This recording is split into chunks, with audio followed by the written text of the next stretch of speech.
This is Dead Serious, a show about short horror stories worthy of discussion. I'm Dead Palette, and I'm the guy that pooped in your duffel bag at the gym. Today we're taking a look at hanging. Let's get right into it. Back in the days of my youth, I was rather mercurial in terms of jobs and whereabouts. I had a multitude of jobs and had traveled to a lot of countries. Being a bit of a thrill seeker, I sought jobs that didn't really have much of a future. They just seemed fun. One of the most notable examples would be my job as a guide in Japan near Mount Fuji.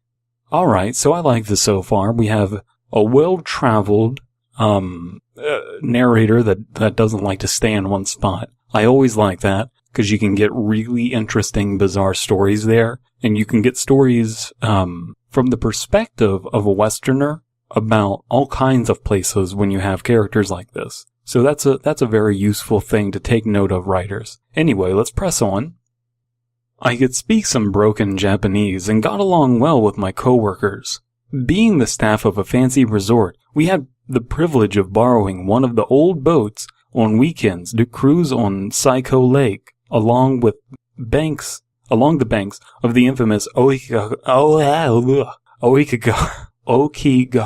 There we go. Aokigahara? I'm a weeaboo, I should be able to say that anyway. We would laugh at the rumors that plagued the surrounding residents, and granted it attention there because it was kind of silly and we didn't really believe in all the folklore. Sure, the sight of the ominous forest at dusk was a little spooky, but that's not a big deal. Besides, Saiko Lake was beautiful. Cruising along its clear waters and feeling that cold breeze on your face was enchanting.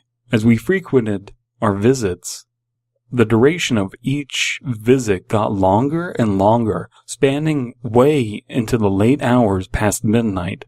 The grammar there was a little funky and I'm not sure why exactly, but I like where this is going. This seems to be a much more personable approach to the suicide forest than I've seen. By the way, if you don't know, Aokigahara is a forest at the base of Mount Fuji. That is a place that is well known as a suicide spot. People will go there to die. And sometimes people will go there when they're contemplating suicide and then leave.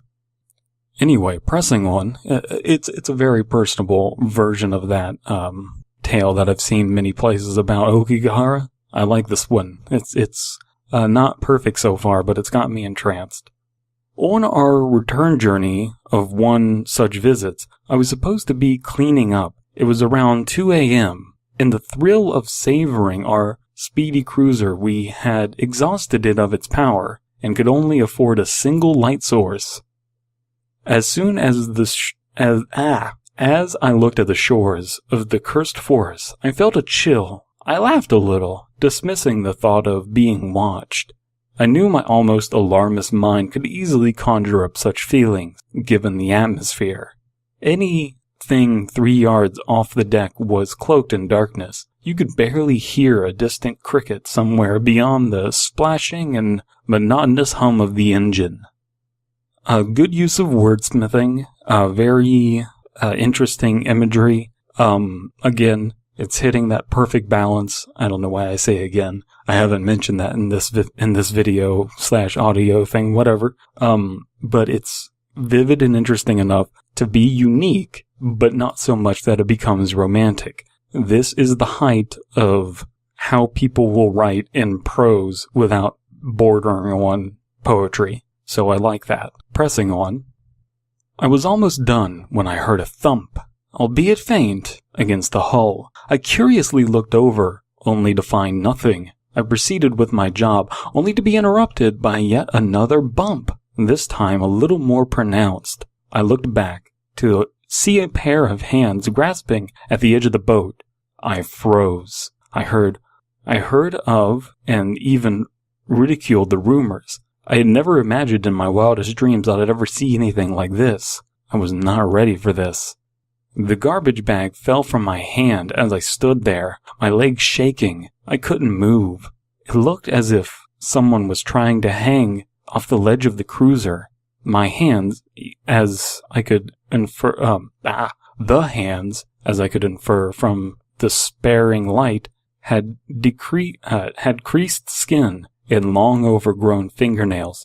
Every attempt at reasoning with myself failed, because I knew something like this was beyond logic. The boat was doing 8 knots. There's no possible way for some unfortunate guy who fell in the water, was trying to help himself up, that it would have been, or that would have been a prank by companions were almost asleep. Most were asleep. Oh my God, Brandon. Fucking Christ. We're gonna read this right, okay? The boat was doing 8 knots. There was no possible way some unfortunate guy who fell in the water was trying to help himself up, or that it would have been a prank by my companions because most were asleep, and others at the control room downstairs under the deck. Moreover, they'd have to be right next to me. To go there, they would have to be right next to me. Oh my God. I truly have a problem reading. Okay, so we're on this boat, we're cleaning up, and we see hands over the side of the boat. Interesting. I don't know that there are rumors associated with Psycho Lake, like there are with Aokigahara, but apparently that's what we're talking about here. Screw logic. I gotta get out of here. Right now, was my initial thought. But I had to get past that thing to get to where the others were. I braced myself. The plan was to quickly skim by that thing and run as fast as I could downstairs. I weighed out my chances and dashed. With my eyes on those grisly fingers the whole time, I tiptoed all through my spree, all the while dreading the possibility of that thing pulling itself aboard. Luckily, the hands remained still the whole time. I was safely past it.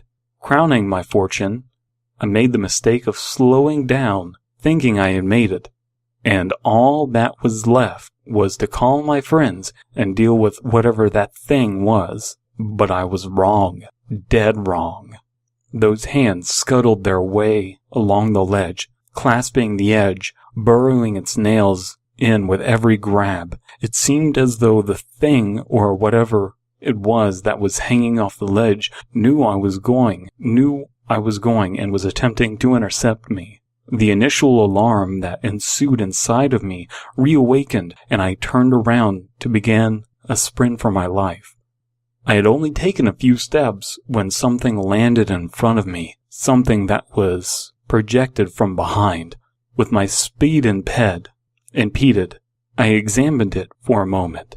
When it grinned a human head. What? With my speed impeded, I examined it for a moment. When it grinned a human head. Okay. That's some bizarre syntax, but I guess there's nothing technically incorrect about it. The long hair hinted it was a female, also obscuring most of the face. The mouth adorned an imperfect set of relatively large, decaying teeth spanning ear to ear. An eye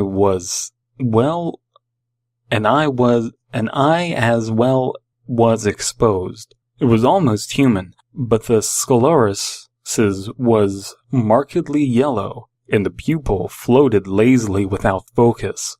The flaky skin only strengthened the speculation that it was, in fact, that thing. The boat was still moving, the water splashed, and the engine hummed. And beyond all that, scrape, scrape, the hands were working their way. So obviously the story is talking about a Yurei, but I'm not sure if it's like a specific Yurei or if it's just, in general, the concept of a dead woman with long black hair. I don't think it's anything more specific than that. If there is something else that I'm missing, please let me know in the comments. Anyway, I had reached my limit. My legs gave out, and I expelled whatever contents I had in my stomach as I knelt, turning away from the grotesque object. I wanted it all to end, desperately hoping that it was just a nightmare. I'd wake up in my apartment to find the alarm clock screeching at the fact that it's 8 a.m. My head felt a blunt whiz. My vision grew malted with dark patches and all my muscles deadened. As I felt a sudden whirling sensation, it occurred to me that these symptoms are what preceded a blackout. That's when fear tightened its grip on me yet again, pumping adrenaline along my veins. I didn't want to be at the mercy of that thing. I staggered up with what seemed more like a struggle than gait made for the control room. That seems like an oddly strong reaction to seeing a ghost. Maybe, I don't know. It seems a little weird. I was hospitalized for a month afterward. Unsurprisingly, my coworkers found nothing there, but I knew. The shock and the dread that ensued left me unwilling to continue my job and hesitate to ride a boat for the whole year. I left Japan for good, hoping I could run away, yet that thing did manage to follow me. I had a bad fever once, and just one scene flashed in my head. The head was on the floor, ragged and gruesome as ever, and an obscure figure just inches from me, kneeling down. At my feet were a pair of hands with long nails and crinkled skin. Maybe I had missed something, huh? And that's the end of it. I don't know what else this story is offering. I don't know what its ending means. I feel as though the story had an interesting start and some good language, some interesting language here and there. But overall, there wasn't a whole lot unique about this one. Kind of a letdown, kind of meh. Nothing bad about it. I would just expect there to be a little bit more, and for how, freaked out our narrator gets, I would hope that there would be a little bit more of a build-up. Maybe a little bit more about what the job was like, what it's like on the boats and everything. Yeah, I'm not sure what the story was trying to accomplish specifically. Anyway, let me know what you think about the story in the comments below. Who is our sponsor today? Oh, Yuki, the Yuki playlist, full of sexual imagery and morbid curiosity.